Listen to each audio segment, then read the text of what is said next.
Hello, Doc Walks listeners. This week's episode is an experiment. Like often happens when making documentaries, we had an issue with one of our cameras and we had to improvise. But it couldn't have happened with a more perfect guest, because this week we host musician, director, and visual effects wizard Isaac Gale. Isaac is the director of the hit music documentary Swamp Dogg Gets His Pool Painted. He's a member of the band Marijuana Deathsquads, and he's also repped as a commercial director by my company, The Bear. Additionally, he makes mind-bending music videos for bands like Bon Iver, Lamb Chop, and Polisa. So when we realized that we were short a camera, Isaac offered to take some of the footage and create his own using the voodoo that he does so well. It's part AI, part documentary, and all the work of a brilliant director. And I should pause here and acknowledge that using AI is ethically tricky from an energy use and environmental angle, as well as the creative implications around inspiration and theft, and of course the impact on human jobs in our industry. So this is an experiment and hopefully a conversation starter.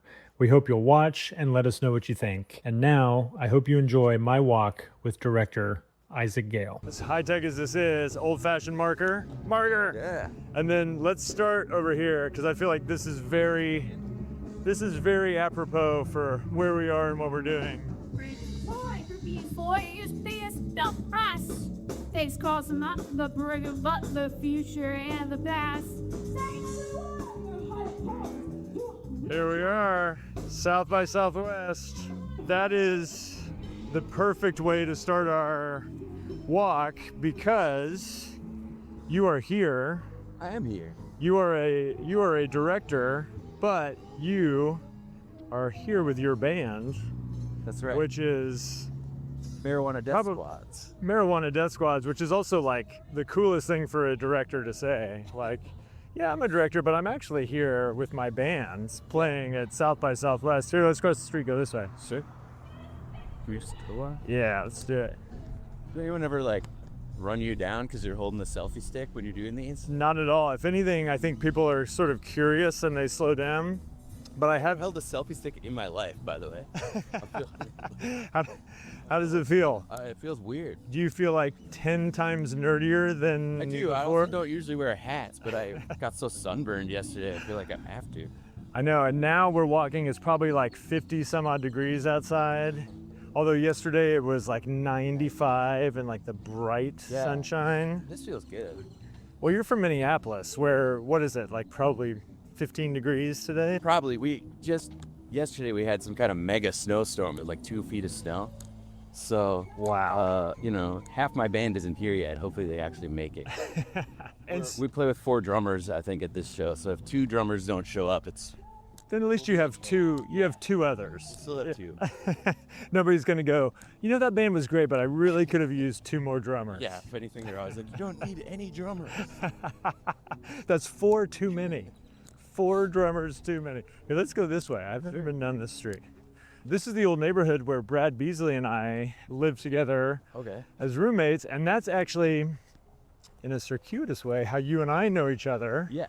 Because your wife, partner, JoLynn, edited Brad's documentary on the Flaming Lips, The Fearless Freaks, among some other things for Bradley, right? Yeah, and for you too, right? Didn't she work on an early Winnebago Man? She worked on an early cut of Winnebago Man, absolutely. And we would go to Minneapolis, me and Bradley, and hang out with JoLynn. And that's when I remember meeting you for the first time. And I think that must have been, you guys had just started dating. Yeah, I think we met at the Winnebago Man, like Minneapolis premiere or something, maybe. Oh, really? She pulled up in a Winnebago. I think so. Oh, that's a great memory. I love that.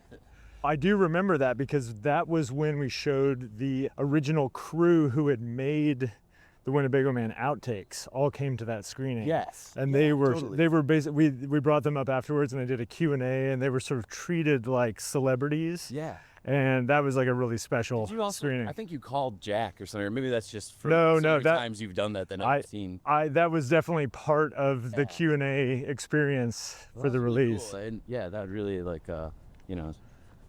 I have filmmaker friends sort of in Minneapolis, but there's not the same sort of tight community as I think here. So or I didn't have it anyways of my own. So it was cool to see working filmmakers actually have a movie that they made at the Lagoon, which is a movie theater I went to since I was a kid. Oh, that's amazing. Yeah. Well, see, I think of you, so you are one of the directors that we represent at the Bear, our production company, and I think of you primarily as a director, but in looking you up and doing research for our walk here, I see that like you're sort of, I think you think of yourself more as a musician than I think of you as. Sure. So is that fair to say? No, I actually think, well, kind of. I think of myself sort of more as an artist in general, like who plays with music and film, but I don't feel like I'm a musician because I can't like sit down and like slay a piano or something. Right. I used to play guitar and I haven't in years, so I suck at it now. Well, so what do you play in Marijuana Deathsquads, your current band? I kind of fiddle with synthesizers and do a lot of shouting into a microphone that has all these effects on it. So I play with like effects pedals, and it's not a classic formation of a band really. It's kind of more of a project that Ryan and I do. Ryan, who is my co-director along with DMC on that Swamp Dogg Gets the Pool Painted movie. Right, which He doesn't like to be in podcasts and things, so. Who's that, Ryan? Ryan, I would have invited him. Okay.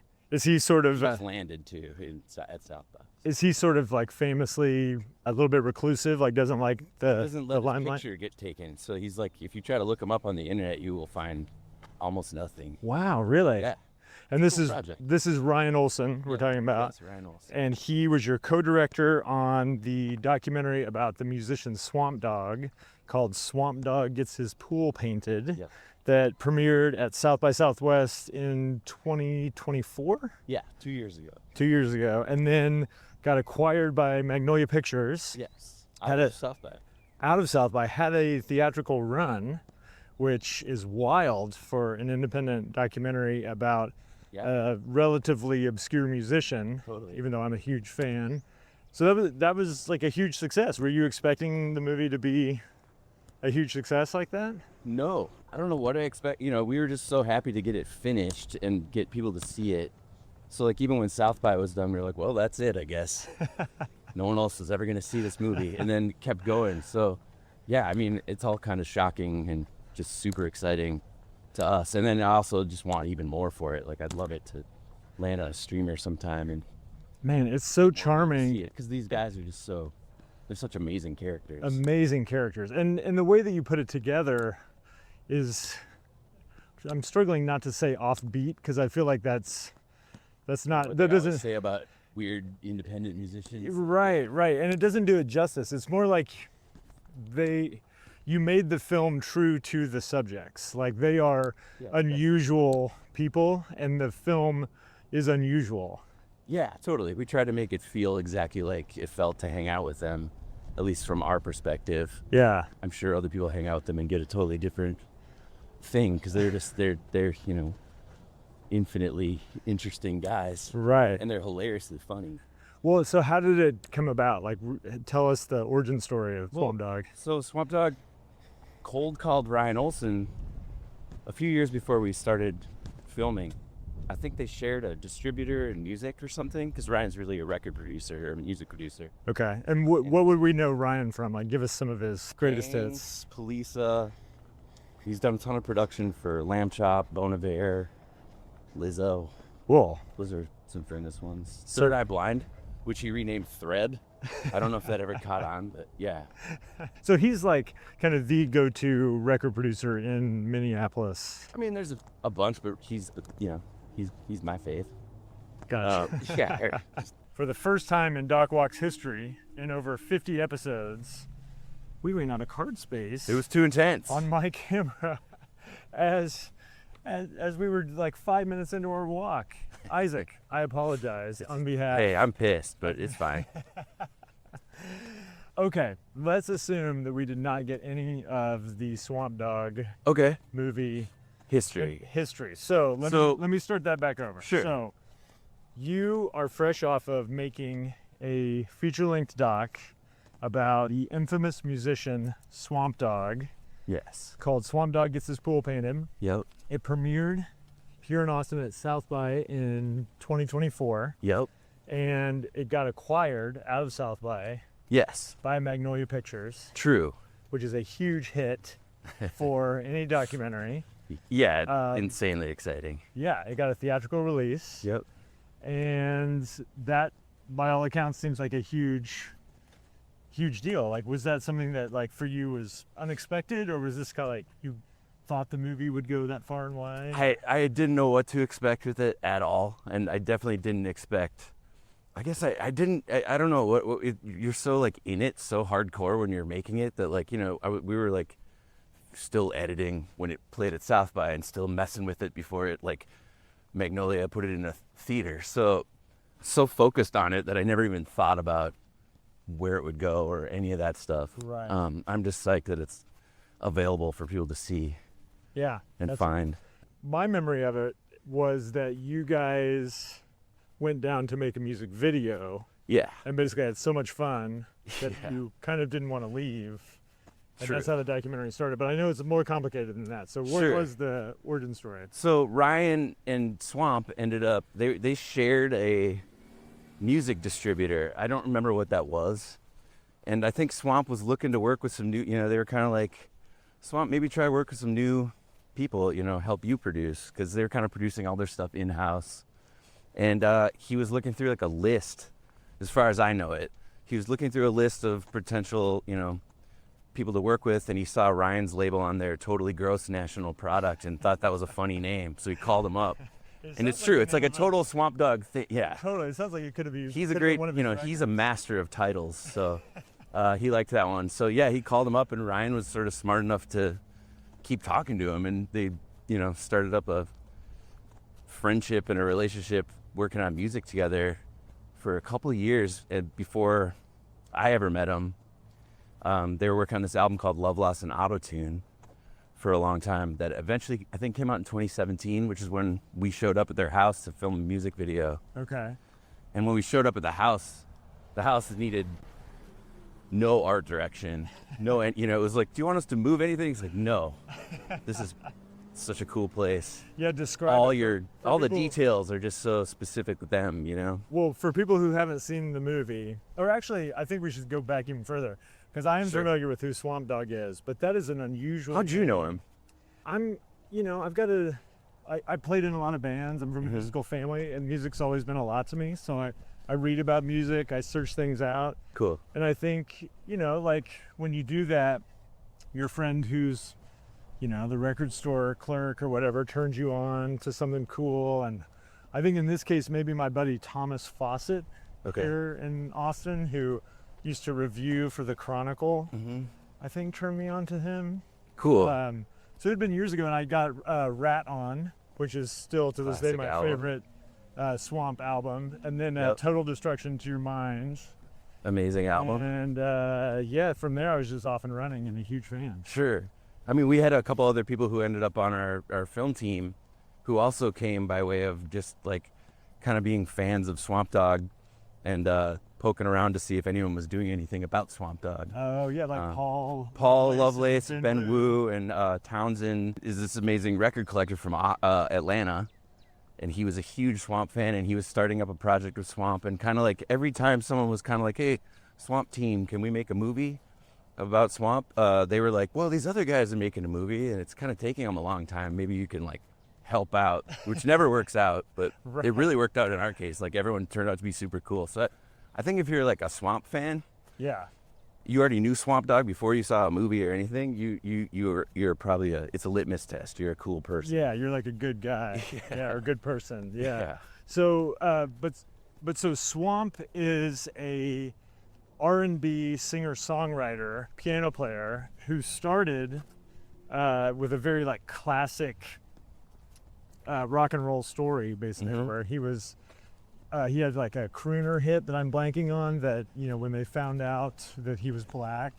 Oh yeah. They uninvited him to a lot of gigs. Yeah. I know what you're talking about, but I'm also hungover from South by, so coming up with like specific song titles might be hard for me to pull out. But he started there is the point, and then he kind of in the 50s. In the 50s, and then he did this very like wild turn where he. What was his big country hit? It was Take This Job and Shove It, the Johnny Paycheck? It was Don't Take Her, She's All I Got. Oh, that's it. Johnny Paycheck. Yeah, Don't Take Her, She's All I Got. And, you know, at the time, this is in the 60s, right? Or maybe early 70s. Maybe early 70s. And for you know, a black musician to be writing country songs was very unusual. And that's kind of like where Swamp Dogg starts. And then he becomes so much more unusual, working in all these different genres. And he is misunderstood to the point that he essentially has to put out his own music. He starts recording his own music. He has his own label. But people who are music lovers discover him, and he covers John Prine's Sam Stone, which becomes a huge hit for him, and John Prine falls in love with the cover, and he just has this like amazing, soulful, unusual presence that attracts lots of people. Totally. And so he's this kind of like underground figure. And so for him, I love that he reached out to your music partner and co-director Ryan, because Ryan is kind of a underground figure who's like touched a lot of different genres and art forms and and produced a lot of styles of music. And so they make a lot of sense as good buddies, you know. So he reaches out to Ryan, says, I want to work with you. You guys, does Ryan pull you into the production of the album? I am on the album. I played some synth bass. I forget on which track on Love Lost and Autotune. And Ryan and I are, you know, would like be making our own stuff. It's kind of like Ryan's studio is a place where a lot of people kind of come through and hang out, and you're listening to like what Ryan's working on, what other people are working on. There's big, huge speakers, so you get to listen to music, not like you can listen to it at your house or whatever, kind of, unless you have gigantic speakers. But so that's kind of the vibe, you know, you're kind of just roll through and he's playing what he's working on. And I kept hearing this music that they were working on together. And he had brought in Justin Vernon too, who does Bon Iver, to work on it, because him and his crew are sort of like auto-tune masters, you know, like Swamp was kind of like, I want to use auto-tune, but they were kind of like, it was not in tune when they would do it. So there's there's a lot of subtleties to it apparently. And well, it's really bizarre that Swamp Dogg wants to use auto-tune, because one of the things that I love about him is how soulful and beautiful his voice is. And like you listen to him and you're like, well, that would be like auto-tuning Willie Nelson or something. Like, it's like you don't want that voice disguised. But he's an artist, you know. He wants to do new stuff and play with new toys and keep it interesting. That's amazing. So then you guys make this record with him, and then you go down. Like, at what point does it get decided like you should make a music video? I guess as soon as the record was being released by Joyful Noise, then, you know, a label ends up trying to finagle a music video for a low budget, and we were just happy to hang out with those guys and actually see the house. We'd never been to their house before. I had met him in person at a Eau Claire Festival, which is a music fest in Eau Claire, Wisconsin, that him and John Prine were at together. But yeah, so like, I guess before the album dropped, they brought us out there and we conceived of an idea of that for the song I'll Pretend, which is a very sad, beautiful and heartbreaking tune. Like a eulogy for his wife who had recently who had passed. And so we kind of went out there and just shot kind of a music video of a sad old guy sitting around. But then we were like, this guy's not a sad old guy, you know? I mean, he is deep, you know, somewhere in there is the sadness, but he's also like hilariously funny, super nice, super personable, one of the funnest people to talk to, you know? And then we met Moogstar and Guitar Shorty, same trip, you know, like those guys live here. Like, I don't know, it's just such a cool, psychedelic Brady Bunch or whatever. That's a great way to describe it. So his bandmates, Guitar Shorty and Moogstar, who all could carry their own documentary, live in the house with Swamp Dogg. So it's like these three super eccentric musicians, old men, probably in their 70s, 80s? Yeah, Shorty passed away, I think he was 84. And Swamp was in his late 70s at that point. And Moogstar, I don't know if anyone actually knows his true age, but he's sort of eternal. And you know, I think he's a lot younger than them. Yeah. But he kind of, you know, is the studio in-house producer, keeps stuff running. Yeah. You know, to computer dies, he fixes it or stuff like that. Right. Takes care of him. And so you guys go. So what's like the first step towards convincing Swamp to make a documentary? I don't remember it being very challenging, because I think, we were kind of like, hey, let's just see what happens. Like, and we really instantly had when I left the house, like on our way to the airport, I know we thought up the title, just like, let's just make a thing where these guys sit by this pool. We'll try to get it painted. Yeah. So maybe Swamp Dogg gets his pool painted. Maybe it's just a little short thing. I love just because they're such interesting guys. It sort of sounds like a Les Blanc film title. Yeah. Yeah. Like the film title is what the thing is, but then it isn't that at all as soon as you kind of dive into it. Well, and it sets up a nice, like, it created an unusual arc.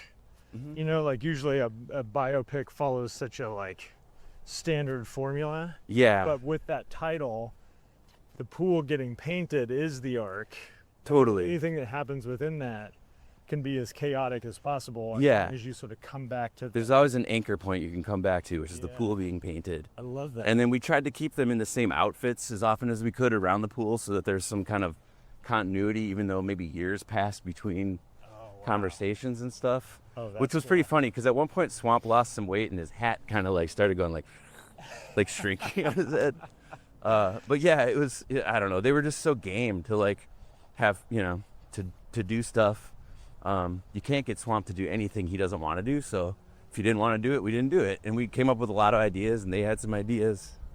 But it was just sort of like, we'll come out this summer, we'll try to like, if you can get some friends to come over, we'll just shoot you guys talking at a table, like an hour each person. That's one of my favorite. See where it goes. It's not just like a few friends. Like you have Mike Judge, Johnny Knoxville, Tom Kenny, who's the voice of SpongeBob, who I'm a huge fan of from also just Mr. like Show. Yeah. And he's a deep music head. Oh, really? Musicologist kind of guy. Yeah, that guy is a encyclopedia. Encyclopedia? Encyclopedia. Easy for you to say. And then you have like Yo La Tengo makes an appearance. Yeah, we heard they were big fans of Swamp, and so we invited them to come to Swamp's 80th birthday party, and they showed up. Our friend Kurt Wagner, who does Lamb Chop, is good friends with them, and we were told they kind of don't like being on camera and stuff, so we just didn't put them on camera. They're just in the background. I don't know. Awesome. We did a lot of things like that probably wasted a lot of money in a way, but to me, like, I don't know, those Easter eggs are just, if someone knows, people always call out, Yo La Tengo's in the movie. It's like, yeah, just in the background of like 2 shots. Right. But it's memorable. Yeah, I think totally. maybe because you don't highlight them, it's just like, oh, they're just there. That was one of our thing. We didn't know if we were going to be able to get celebrity talking heads or whatever every music doc has, kind of. Yeah. And because we were just doing it on our own, we didn't have anyone telling us we need to have these algorithmically placed. You need this many famous guys that bring this many people to watch it or whatever. So we wanted to treat everyone sort of democratically, I guess. Like no one's more important. Swamp's the important guy. It's all about him. Yeah. It's all about Moog and Shorty, and like everyone who stops by is a neighbor or a friend, or we don't know why. I've seen on Letterboxd, a lot of people are like, for some reason Johnny Knoxville's in there. It's like, I don't know, he knew Swamp, he was a fan. Well, we got him to show up. You show him all of these guys. They come to the backyard, sit at a card table by the pool with Swamp and whoever happens to be around. And so it's not like you cut to interviews. You cut to these like almost like vignettes of them just like hanging out, talking about the pool and anything else that comes up. And so it feels very like they're sort of like threaded into this tapestry of the story in a very natural way, and then they're just gone again. So it's not like it's by no means like a traditional talking head interview. No, and we kind of also ended up, we recorded those, they're really long and loose conversations, and sometimes, if you see our raw footage, there's just a lot of sort of silence where they're like, is this what we're supposed to be doing? And we're like, sure.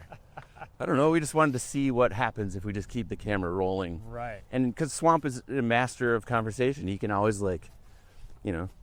throw something in there. He'll if he can't think of a detail, he throws a monkey wrench in there. Hi there. Hello. Who is this little guy? Oh, it's all right. This is great. Well, you're Who cute. is this friend? Hello. That is Ricky. Hello. Ricky. Hi.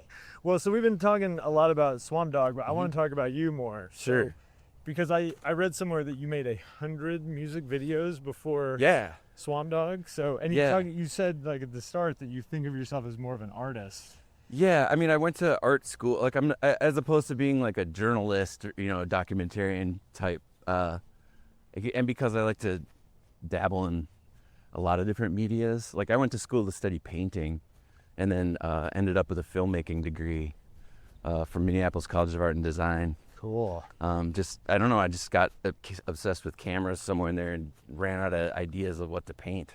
I started enjoying just like stretching canvases and like making these perfect fresh canvases to paint on, and then I just look at them like, I don't want to paint on that. It's fucking awesome already. I just spent all this time. Yeah, it just making looks the so canvas. nice.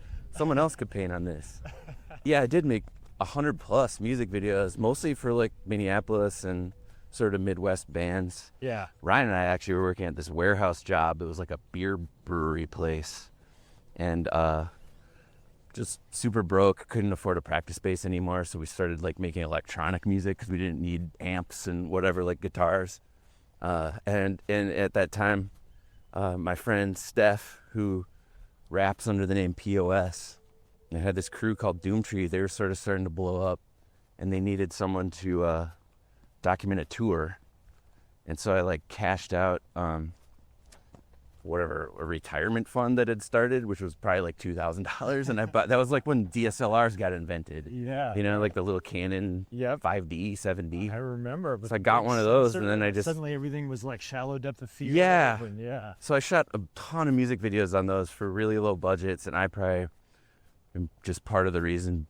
But I mean, budgets were just fell off a cliff, I think, for music videos in general. But as one guy with like work with like one friend or something, you could, you know, if we did a ton of them all the time, we could have some money. So did you teach yourself how to edit and like? Well, I did, when I was in art school, I did learn, like, that was also, I cut film on a flatbed, you know, like 16, and I had editing strategy. Like, once I was cutting on a flatbed, I was like, this is a lot like painting. Like, you're kind of working all these different sides of the canvas, kind of, you know, working on this end and this end, or I guess it's like sculpture or something. But I kind of understood it, and at the same time, that's when Final Cut and Adobe Premiere were like started. So I went to school at this weird time where I had to learn a lot of different stuff. Yeah. Like Avid. Well, but you're still like that. Like at our company, we talk about you as a director who can kind of work with any medium. Like Sure. you do things with AI, you work in After Effects and Maya, you do animation. You're sort of like this. I can't do Maya. I have friends who I would call in for the animator stuff. Oh, okay. But I can do What's do that some AI program stuff. that you were showing me where you can like, it was almost like Sims. Like you can build worlds and the camera can float in and out of it. Unreal Engine. Unreal Engine. Yeah, which is kind of a video game engine, but like, you know, you can use it for filmmaking stuff. Yeah. I don't know, I'm just always interested in trying to, I always have this thing where I like to like try a new technology. I don't get good at it, but I like to try to break it, you know, and then that image always like is enticing to me when I'm just like, what if I drive a camera through the character's head and see what's in there? And then you're like, nothing's in there, but it's kind of like a cool video. I don't know. Yeah. That stuff like, you know, makes me feel good about playing with technology. And I get bored with normal, you know, not normal, but I don't know, sometimes you need a break from, you don't want to have a whole film crew or whatever around. You want to just like, it's kind of nice. Like when I was messing with AI, especially on the Swamp Dogg thing, I know a lot of people fucking hate AI, and I don't disagree with a lot of it. Like no one likes these companies or whatever and the nefarious things they're going to do with it.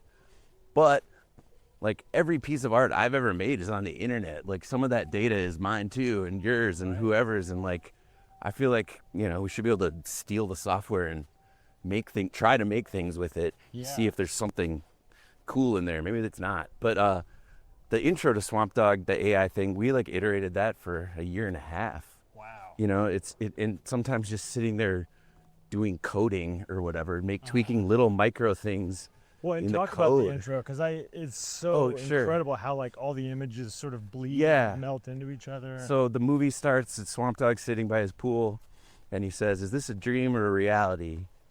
And then we just kind of explode from this palm tree, and all this sort of pool water of imagery floods out. And we made a data set out of Swamp's archival material on a PC that we built in my room. So it's all just sort of locally done. The data never gets out there. The models aren't available to anyone else. You can't make a Swamp Dogg out of our stuff. And so it just kind of like I guess you prompt it. We wrote a script. It says like, at this frame, Swamp's driving in a car down the highway, and there's, you say all these details, and then you hope that that it when will it go export- and yeah. match it to the archival that's in there. Yeah, or so the data is made out of, you make a data set that makes the model, I don't exactly know how to, AI people will hate the way I'm talking about it because they actually understand it better. None of those people will be listening to this podcast. Okay, good. Promise. And if you are, fuck you, promise you. It kind of builds a model of Swamp Dogg based on all these photographs. So then you're like, Swamp Dogg, the model, is in a recording studio and the records are spinning and there's you tell it all these details and it makes you an image of that. And then we were doing this thing called recursive video where it just keeps pushing in, or you could push out, you could go to the left or the right, and it just kind of I don't exactly get how it works. It's based on like chaotic noise patterns. That's why you can never do the same thing exactly twice. Wow, interesting. So it's like a totally unique, so the way that the intro came together was almost like you were controlling it, but also the output was a little bit It's not, yeah, it's chaotic and uncontrollable. It is, and that's why you have to iterate so much. Or a lot of AI slop out there, it's fun to just do it, see what it is, put it out. But for this, we really wanted it to look cool. We even went to a few other sort of AI artists to see their take on it, and none of it felt as good as this weird flowy thing that we ended up making. Yeah, I don't know. I was just so impressed. And what I also like about it now is that was like 4 years ago we started making it, or 3 years ago. So it kind of dates it. Yeah. Just like Swamp's done 2 auto-tune albums, Like we have some of this AI stuff that like in a few years is just like, people already probably think it looks terrible, but it's like, to me, that's really cool. Yeah, and it's again in keeping with his personality because he's Yeah. an early technological adopter. Oh yeah, he's interested in that In stuff. the movie, you find out that he was like one of the first people to put out rap albums. Yeah. And his label, Totally. and he's always like kind of on the cusp, pushing the form. Yeah, and like, poking at the corporate business side of everything, Yeah. I don't know. I found it to be really pleasurable to sit there and just by myself sort of code in my room and try to make this thing happen. I love it. Sometimes that stuff is as fun as picking up a camera and going out shooting to me. That's so cool. And I think you have the distinction of being our first guest. Well, actually, no, we talked to Karen Skloss, who's a Austin-based director, editor. She's also in a band with her husband. But I was going to say, you're maybe our first full-length episode guest who also plays in a band. Okay. Who is here at South by, which again is, I think, super fucking cool. It's getting embarrassing to be in a band. Is it? As I get older. Really? No. I'm like, in a band. I don't know. I still think it's pretty cool. I mean, I guess if you It's really fun. It's great. It just like, we're the kind of band that, we work on stuff all the time. We almost never put anything out because it's almost always more about the live thing. Yeah. So yeah, I don't know. If you haven't been perceived by the public for a while and then you're up there like carrying on and making a racket, it just feels a little. Well, you should try making a podcast. Oh, no, I don't think I'll ever be able to do that. Well, we unfortunately have to cut this one short because it's South by. I've got to go pick up my children who are off school and we're juggling. Yeah. You have to go get to a gig. We usually do like a lightning round here at the end, Okay. as we call them. And so first question is, what was the documentary that was like the gateway drug that made you want to make documentaries? It's got to be CRUMB. I think CRUMB is the first documentary I ever saw that was just like about out there characters and just like sort of, I don't know, just the everything about that movie is so beautiful. And I love that I one don't know. too. It's funny, it's sad, it's about an artist. It's it's made by an artist, you know. And I know it was like a serious, you know. The more I learned about that film that I didn't know then, you know, that was an insane undertaking, like to make that movie. So probably CRUMB. I mean, American Movie also. No, that's like American Movie, and American Movie is, you know, from our next door neighbor in Milwaukee to where I live in Minneapolis. So yeah, probably those two. Okay, yeah, that's great. We think of this as like a resource for up and coming filmmakers. So what would your advice be to somebody who's just starting out? I would say don't listen to me about anything, because I don't know shit. I don't know. I think it's really just important, like, to you know, talk to people, get a good team together. You know, if you can put it's like making a band. If you can put a cool band together, try to keep it together. That's a good. But you know, stick to your vision, and you just got to make it no matter what. Like, if you can't find money, then make it without money. Yeah. Because you'll have another idea, hopefully. That's a good piece of advice that we haven't heard a lot of other people say, which is to kind of think about it as a band. And once you find good collaborators, understand that those collaborators are like what makes something, like they can really elevate you, is my point. Oh yeah, like if you and find you a need them. team- You can't make a movie by yourself. I mean, I guess you could, but I can't. Like, you need people. Like, You don't these want- things are so intense. Yeah, it's so hard. Yeah. Here, let's keep going so we're out of the Okay. music a little bit. Like, if I could go back and redo it, you know, like my collaborators on Winnebago Man, like Joel Heller and Malcolm Pollinger, and I still work with Barrett and Bradley. But you know, they're such a huge part of why a lot of people know that movie. Yeah. And I was not smart enough to keep them close and like roll right into the next project with that same team. Sure. And I really wish I would have done that. And I think that's really It's hard to good do. Like, I mean, I'm trying to keep the band together. You know, I know everyone who worked on Swamp Dogg would love to make more stuff. Yeah. I guess we'll see if we can, but you know, Yeah. definitely, I don't know, just having a tight crew is so important. So important. Yeah. And then lastly, what is the thing that you can't stop thinking about right now that is not film related? Well, Minneapolis, where I live, just went through months. I mean, it's still happening, but months of federal occupation where 2 people were murdered by, you know, federal agents that are known entities and still walking free. But I can't stop thinking and talking up how, like, incredible the, you know, Minneapolis community is. All these people came together, took care of each other. They're still doing it. You know, I was part of a couple of massive protests downtown where there were 60,000 people in the streets, and And weren't you telling me it was nothing like, was wrecked. Like, was everything like- was great. There were no cops or ICE agents there. You know, it was the best. and weren't you telling me it was like the coldest day? in Coldest day in Minneapolis? 30 or 40 years. It was like 40 below. People were out in the street. I don't know. You know, like, it's really good to be reminded that community is really important. You know, and that was a big reminder. And hopefully, people who live elsewhere saw that or will know, you know, learn about it and take it to heart, because it's coming for everybody. Like, it's not going away. We have to all, you know, get community going, I guess. Absolutely. That's what I'm thinking about. Well, and you must feel proud too, because I mean, I think Minneapolis is like, people look at that nationally and go like, that's the power of collective action. Totally. And I've always been proud of Minneapolis, but you know, it's been through so much in the last, I mean, everyone has. The world's weird, and it continues to get weirder, but Minneapolis especially, I think, is doing everybody proud. Yeah. Yeah. That's awesome, man. Yeah. Anything we didn't talk about that you want to make sure to mention, like where people can so. find you or your work, or? I exist somewhere on the internet, probably IsaacGale.com, maybe. I haven't updated in a long time. Swamp Dogg gets his pool painted. Hopefully it'll land a streamer sometime, but I think you can find it on all the VOD stuff and on Canopy, like the library service. Cool. I know. And Blu-ray is coming out. Might hit the streets in the next few days through Factory 25. Oh, amazing. Yeah, Oh, so that's a great distributor. that thing is amazing too, because we put there's so much extras. There's a whole cooking show episode about this cookbook that we found. Yeah. What is it? Roadkill? What, If you can kill it, I can cook it.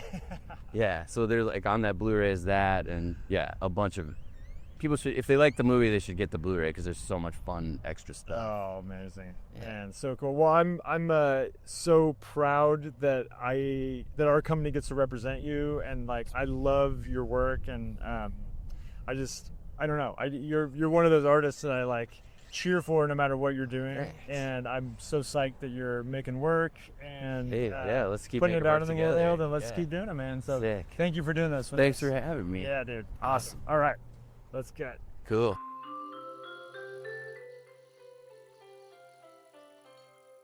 Next time on Doc Walks, I walk solo with director David Alvarado. We discuss his new documentary, American Pachuco, which won the Audience Award at this year's Sundance Film Festival. And he is in Austin to screen the film at the opening night of Cine Las Americas. We talk about his passion for science, technology, and human rights, and his past films, We Are as Gods, Bill Nye the Science Guy, and The Immortalists. It's a great episode. He gets me to smoke a cigar on our walk. I get very lightheaded. We have a great conversation in spite of all that, and I hope you'll stick around for next week's episode of Doc Walks.